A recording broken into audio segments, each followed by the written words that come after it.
things to wrap our head around is the topic for today, just to have some fun, some lightness around things I'm having trouble wrapping my head around, but hopefully it's something of some value around the lessons we're learning, right? That's kind of the point of what we're doing, to make connections, build community, and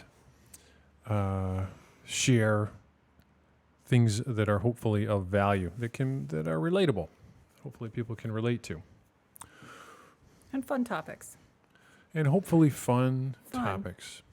Because Right. if we're having fun doing them, it might be fun watching them. Yeah. Or listening. Participating, right? Yeah. We always want to have lots of interaction so we can, again, build the community and build the fun conversation. I mean, it's such a cool...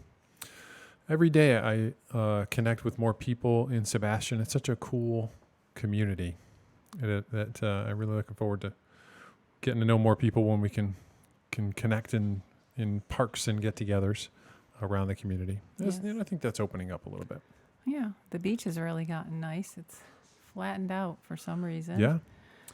Just has a whole different contour. Yep. It's easier to walk. It's going to get warmer. I mean, cooler, not quite so hot. So easier to deal with that. Speaking of that, we changed from a high intensity interval training, HIIT, running and walking, to fast walking. Right. And I'm telling you, I think there's a big takeaway there. I mean, we've done this for years. We've gone from the walking to the running, and typically it's we walk a long time and then we say we kind of get in Let's shape interval. to that. Right. We say let's interval a little bit.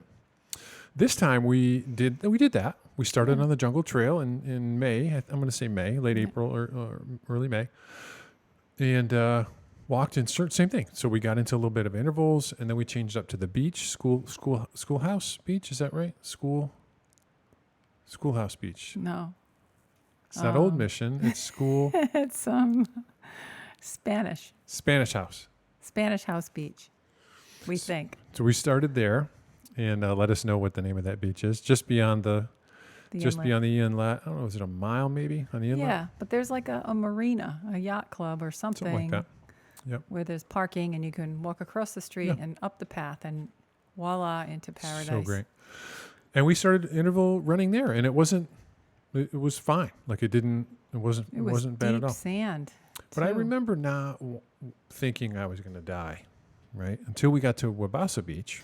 That was you. I thought whenever I was that- going to die. Whenever that got opened up, I don't remember, but from there it was misery. Just about every run was just miserable. Yeah, I'm not really sure why. I felt like I was getting less in shape Yeah. than Yep. there's chaos going here. The kiddies are having fun. I felt like I was regressing. I Yep. was going backwards. So A lot of aches and pains. yeah. Well, typically we're used to that, and listeners, I'm sure, viewers can understand, can relate to that. You go to the gym the first 2 weeks. I mean, anyone who's been to the gym gets to that it's going to be a little more soreness Right, those that first few was weeks. beyond the get sore. But it wasn't part. going Right. away. And Usually we come through that, and it's not any better. Yeah, I had every time was my Achilles tendon was Yep. sore, and I had this ache in my back, and Yep. so I just we decided we would just walk fast, and I have a lot less aches and pains. I think it's much more enjoyable. I don't dread it, and I'm not as exhausted when I get back. Like a lot of times we're so tired when we get back. The days wrecked. We've had time, periods of time in months, 8-9 months, where we've done a heavy walk, like hard. I mean, we're talking about really walking just about as fast as And it's our like 4 long legs miles. would take it's us. far. And we were in great shape. I would say we were in, fine And shape. then an injury would happen. Yep. One Always of the us way would it get is. hurt. You had a toe thing. I had a back thing. We'd get some ailment that Yep. would cause us to not be consistent with Yep. it anymore. So rather than go off the cliff, we decided to back it off a Yep. little bit Reset. and hopefully get something more out of it. And we had just a couple of little discoveries yesterday. Was it yesterday? We were going to the beach, and I was like, I just had the Well, greatest invention. I want to connect the two though, Oh, because right. to finish that point, we think less is more. So to dial it back, like more is not always better. That's a whole topic. More is not always better in so many things, but Consistency more is is not better. Right? Dial it back and be consistent. As a result of, I refer to it as over revving the engine. I really feel like I'm losing. I'm accelerating the synaptic loss here in my brain, and there's a couple of examples of that at least I will share for myself, and Lori may choose to share. You may choose to share one or two of your own. okay. Do you want me to share mine Sure. now that we segued?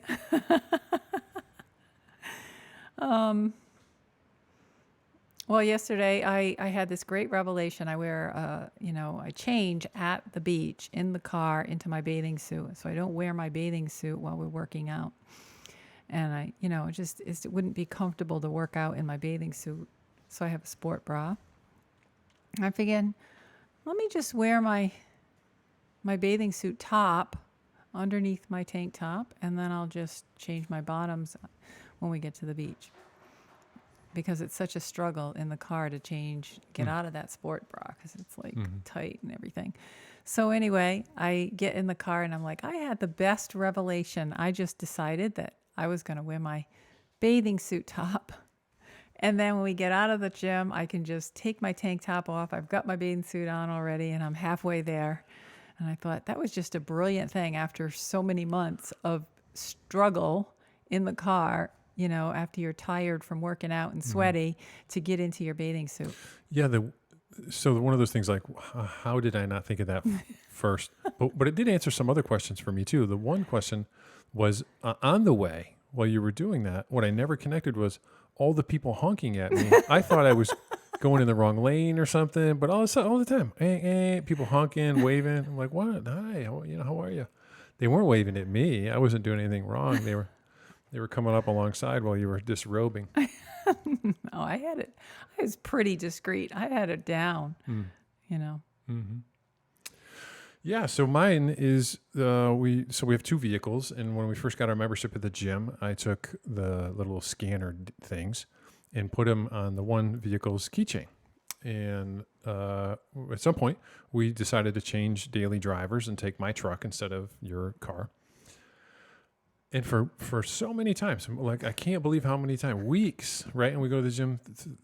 First few times you forgot it. 3 or 4, yeah, and many times. Like I would say 5 or 6 times, I would get halfway across a parking lot and go, damn it, I forgot the key. I forgot the Durango keys, the other keys. And I'd walk back and get them, and I'd carry 2 sets of keys into the gym every time. 2 sets of keys in. God, so now you have to hang one up. And I'm like, damn it, I got these 2 sets. What a pain in the butt. I got 2 sets of keys and it sucks, the whole time. Never once thinking, honest to God, I got to admit it, never once thinking, just take the things off. Take the scanner deal off the Durango keys and put it on the truck keys because I'm driving the truck every day. I can't believe it's that stupid. And you have those. I don't know. I think everybody has them. I think it was really funny because I actually confessed about the bathing suit top. Mm-hmm. And then you confessed about the Durango keys. Well, yeah, there's a reason for that. I mean, when I tell you that stuff, you go, I seriously think you're losing it, hon. I think we're both losing it. You're seriously losing it. I don't want you to think I'm losing it more than I actually am. So I know there may be other things I'm not telling you about that I can't remember. But it's just funny, right? Those things, everybody has them, and I think, how in the world? Like, how does that moronic thing happen? And the rest of the day, hopefully, is reasonably good decisions, or like, fairly. My head is attached to my neck. Things are happening, and then there's that. How do I even get food to my mouth? Like, I wonder, right? Doing that stuff, but those are. So that's why we do intuitive work. Things I think that we all.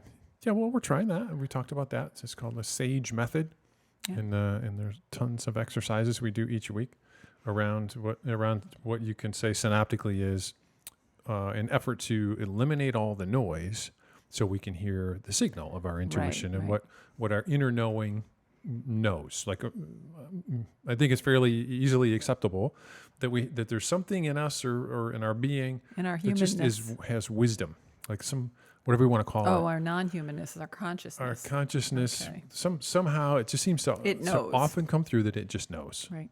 The problem is all the noise. You can't get through. We're not hearing the knowing.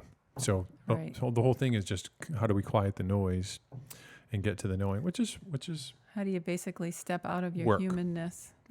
it's just Because it's just in the way. always good to be in the state of learning something, Right. right? Yeah. Like some class or a book that's not just park in the neutral book, Right. like a no. So no. we're excited to do the experiment, the rice experiment. Yeah, that's our exercise this week is the rice experiment for anyone who's not familiar with that. It was featured in the great movie What the Bleep Do We Know, which was got to be 25 years Right. old, Yeah. super old. Super old. What the Bleep Do We Know? Around ice crystals. I forget the cat's name. He was a Japanese doctor, and he would like say horrible things to like frozen water, and then they'd Water, freeze yeah. it, something like that. And the crystals would be like horrifying yeah. or beautiful when you say beautiful things. But the rice experiment, cook the rice.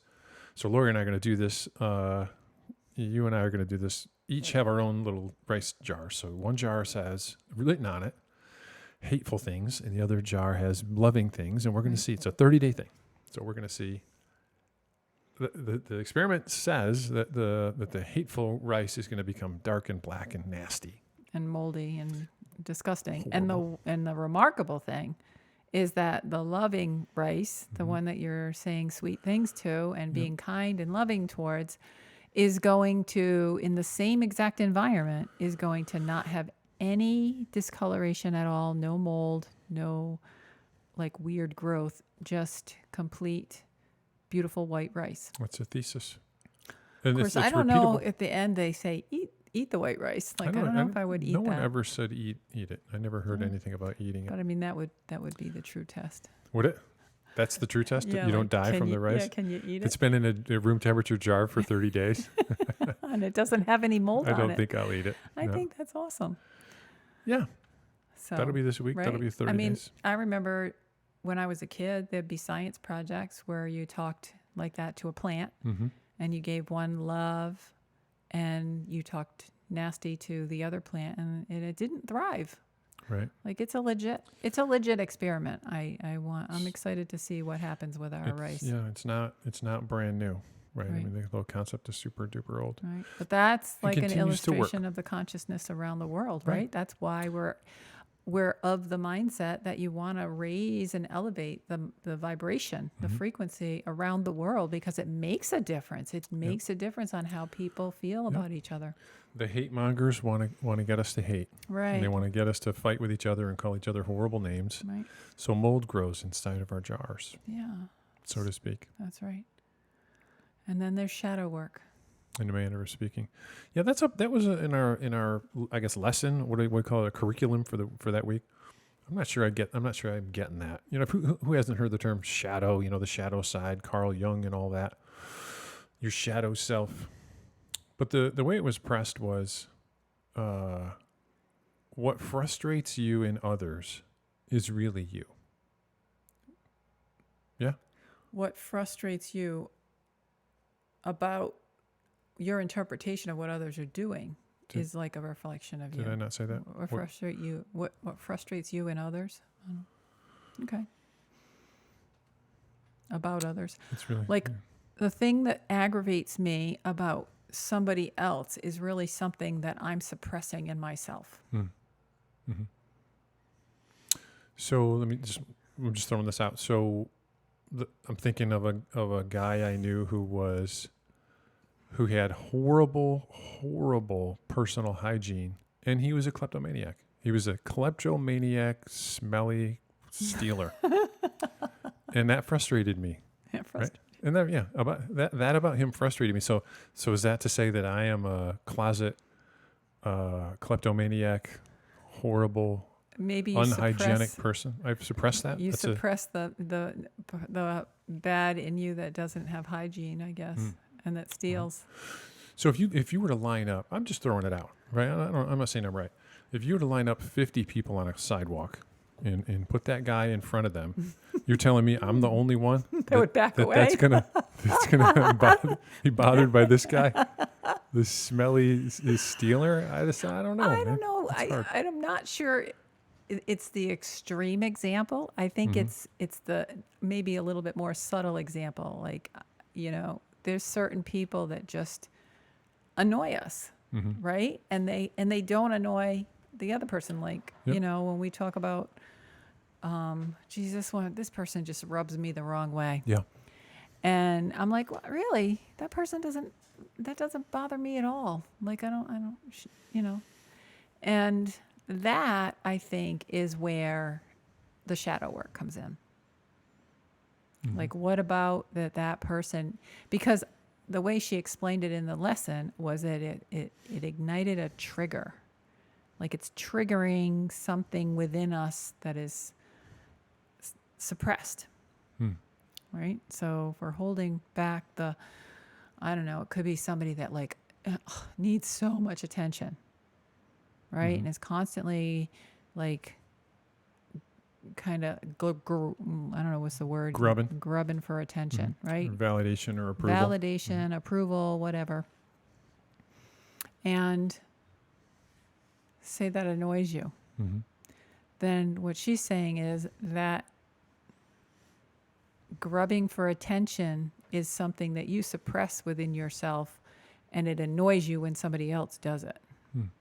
Don't you love that about me? I'm not saying you exactly. So you love I'm about just me? using the example. Don't you love? See, that's kind of a punny. That was a punny thing. See, I was letting it out. I was suppressing you were suppressing. and then You were letting it out. come along with oh, me. Yeah, okay. I missed it. That's the joke. But that happens a lot. It's just like, whoosh, where'd that go? That's why you like me, though, because you like, that I don't get your jokes, so you can say them over and over again. And you forget them, so then I can retell them, and they're funny again. No, I get that. But that might annoy somebody. Right. That I never get your jokes. Yeah. Right? You don't. It doesn't bother you that I don't. But if you were a comedian, maybe. Yeah. If I was, what are you talking about? Well, I mean, if you were a professional. Truly funny. Yeah. If you not truly funny, you are truly funny. To me, you're truly funny. But if you were a professional comedian. I think that's such an interesting concept of like what in the world, who in the world frustrates us? Of course, the idea is the enlightened end state is no one can get to that point, right? No one can frustrate us. To never right? be frustrated. We're just together to the point that nobody frustrates us. I'm always in that in the morning. That's part of one of my mantras and thoughts when we're doing the meditation and breath work is like loving and peace and be with acceptance. Like be with any conversation. And then off it goes. And you hop on Facebook and we're off. Somebody will be like, we're off. Okay, I'll try tomorrow. Frustration and loathing coming up fast. Yeah. Yeah. So, we're all works in progress. Yeah. I'm definitely a work in progress. I've come a long way, though, I have to say. Absolutely. I've come a long way. There's an experiment in Landmark where they do, they illustrate perspective to people. And they hold a cup with a handle on it in front of the audience. And they have one person on one side and one person on the other side. And they say, describe the cup. Yep. Describe what this object is you see in front of you. And one describes something with a handle on it, and the other person describes something without a handle on it. And it's their perspective, obviously, that you're looking at. So it's a visible illustration of how we could be coming from something from a different angle. So our viewpoint is different, and we don't have tolerance to see from somebody else's viewpoint. Especially when, from our viewpoint, it couldn't be more clear. Right. Like it's just exactly that. Yeah, there's a handle on it. And you're like, there's no handle. What do you mean there's not a handle? There's not. Right? Yeah, there's no handle. Yeah. So, that I love those types of courses because it really does give you perspective because it's an experiential thing. I think learning experientially is so much more powerful. Like games, like learning through games. Is so much more powerful, and yet our whole education system doesn't even teach that way, right? They teach through lecture, which is the least amount of what you know, taking it in and Yep. retention and learning, actual learning. Yep. And I don't know how many people I've worked with over the years that say, I'm more of a hands-on person. You know, I like to, you know, learn through doing. I'm like, who doesn't, right? I don't know many people that can just read a book and then know how to do something. Right. You certainly can't read a book and know how to ride a bike, Right. Yeah. right? It's, you know, Well, you gotta we do learn anything. balance. Yep. In concept, it all sounds great until you try to get on it and you know, can't That's right. do it. When the book and the bird disagree, believe the bird is the saying. Yeah. Oh, Yeah, that's right. yeah, I like that about you. You always have a saying. Yeah. You know, that's, Talk about the thing you read to me this morning about the 7 sins of not living well or something like that. oh, well, I don't have it. I certainly don't have that one memorized. It was, the price, it was something like, pretty closely paraphrased to the price that we pay when we leave this world, the price we pay when we die, is the pleasures in life, is the price we pay is the pleasures in life that we denied ourselves, that were available to us that we denied ourselves. Right. Get that? Right. So That's powerful. that's the opposite of typically what we experience in the Western world. Not saying anything about anybody's religion, but typically it's you know, oh, we can indulge in the pleasures of the flesh or whatever pleasurable thing. That's like it's like shamed on, and I love that. I love that idea that that's what we'll be judged on, is what we denied ourselves, the pleasure of this incarnation. That were available pleasure that doesn't we mean- denied ourselves. Yeah, I mean, pleasure doesn't mean something weird like physical pleasures, but just the pleasures of this life, Right. This incarnation that's been given to us that we deny Right. our true self Right. or our true essence, or like so many terms for that, like not playing big or not stepping into our greatness or stepping into our power, all of that. Right. Like living without possibility. Yeah. You know, the possibilities are endless, and we miss them or avoid them or don't take chances because we're afraid. Yep. Whatever. So I just really, that landed this morning when you said that, Yeah. because you know we talk about that life clock thing, Yeah. and you realize how many, you know, minutes, seconds, hours, days, years you Yeah. have left. And you know, I used to say to myself, I'm not done yet. I'm not done yet. Yeah. I want to, you know, do more. I want to do Yeah. more. But to deny yourself of things that were possible and miss out on doing them, and then Right. you're judged by the ones you didn't take advantage of. Oh, I have another one I want to read that I sent you this morning. I don't know if you got a chance to read it, but it was really, really good. But before I do, this thing of what just came to me when you said that is the panic that could ensue around, am I doing it right, or am I doing enough, or am I fully realizing my potential? Like where's the center point in that, right? So there is a center point in that. I mean, there's real value in doing nothing. Like there's that great book, Don't Just Do Something, Sit There, by Sylvia Boorstein. So it's not to be confused with activity, Right. Or Busy. I'm just busyness. doing stuff to do stuff, busyness, right? Or I'm taking a Or class just to take a productivity. class, right? That's not, in my opinion anyway, that's not realizing your truest humanness or human I potential. get it. Yeah. Right. So this is a quote from Ram Dass that I sent you. Ram Dass is one of my favorite teachers. You will forget again and again and again. That's the way the game is designed. That's the process. Because if you didn't ever forget, you wouldn't have taken an incarnation in the first place. So don't knock yourself so hard. It's just the way of it. You just keep working with it. Isn't that good? Yeah. You just you forget. You get it together. Like maybe, who knows, you take a class or there's some thing and you feel like you got it. 3 days, I mean, we do it like after one of our events or after some cool landmark thing. Man, you come out and you're just brand new. Ready Lisa to go, on hit life. the ground running. Maybe you finish a book and you're right there. And then you like, you wake up like a year later going, wow, that's right, I read that book. And, What I happened had to this all whole that thing stuff? planned, and life is what happens while you're making plans to do other things. Right? That's the idea. It's kind of funny. So I think that's a good break All right. point. What do you think? Yeah, I would like to encourage our audience to download that life clock off of our Yeah. website and really get a sense for what did it make you feel like when you saw how much time you've spent Mm-hmm.